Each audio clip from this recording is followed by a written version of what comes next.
Battle of Plassey 23 जून 1757 को बंगाल के नवाब सिराजुद्दौला और ईस्ट इंडिया कंपनी के रॉबर्ट क्लाइव के बीच बैटल होती है, जिसको हम बैटल ऑफ प्लासी कहते हैं। इस बैटल की शुरुआत तब हुई जब सिराजुद्दौला ने कासिम बाजार में कंपनी की फैक्ट्री पर हमला किया और उनकी कलकत्ता बेस को कब्जा कर लिया।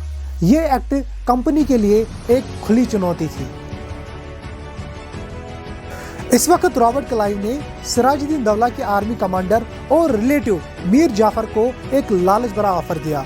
अगर वो सिराजुद्दौला के खिलाफ गद्दारी करेगा तो कंपनी उन्हें बंगाल का नवाब बना देगी। मीर जाफर ने ये ऑफर मान लिया और बैटल के दिन अपनी फोर्सेस को लड़ने से रोका। मीर जाफर की इस गद्दारी के कारण सिराजुद्दौला हार गया और ईस्ट इंडिया कंपनी ने बंगाल के खजाने और पावर पर कब्जा कर लिया। इस जीत ने कंपनी को भारत में अपना पहला पपेट रूलर बनाने का मौका दिया और उनका रूल बंगाल के जरिए भारत के दूसरे हिस्सों में बढ़ता गया। Expansion of east India company. Battle of Plassey के बाद ईस्ट इंडिया कंपनी ने बंगाल के रिसोर्स का इस्तेमाल अपने ट्रेड और पावर को एक्सपेंड करने के लिए किया, लेकिन उनकी असली डोमिनेंस 1764 में बैटल ऑफ बक्सर के बाद आई। इस बैटल में कंपनी की आर्मी ने मुगल एम्परर शाह आलम II, अवध के नवाब शुजाउद्दीन दौला और बंगाल के नवाब मीर कासिम को हरा दिया। 1765 में मुगल एम्परर शाह आलम II ने उन्हें बंगाल का दीवान अपॉइंट किया। अब बंगाल का रेवेन्यू का एक बड़ा हिस्सा कंपनी के हाथ में था। इस वक्त कंपनी के मर्चेंट्स जो एडमिनिस्ट्रेटर बन गए थे, उन्होंने अपने पर्सनल प्रॉफिट्स के लिए राइट्स का मिसयूज किया।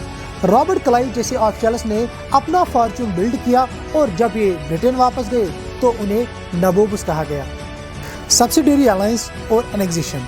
कंपनी ने इंडियन स्टेट्स को कंट्रोल करने के लिए अलग अलग तरीके यूज किए। एक इम्पॉर्टेंट स्ट्रेटजी थी सब्सिडियरी अलायंस। इसके तहत इंडियन रूलर्स अपनी आर्मीज नहीं रख सकते थे और ब्रिटिश फोर्सेस के लिए पैसा देना पड़ता था। अगर ये पेमेंट नहीं होती थी तो इनकी टेरिटरीज छीन ली जाती थी। इस तरह कंपनी ने धीरे धीरे ज्यादा से ज्यादा इंडियन टेरिटरीज पर कब्जा करना स्टार्ट किया। सब्सिडियरी अलायंस की शुरुआत 1798 में लॉर्ड वेलेस्ली ने की थी।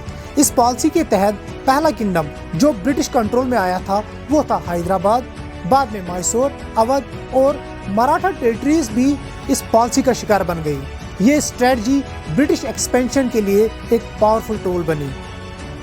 नेक्स्ट वीडियो में हम पढ़ेंगे Tipu Sultan the tiger of Mysore.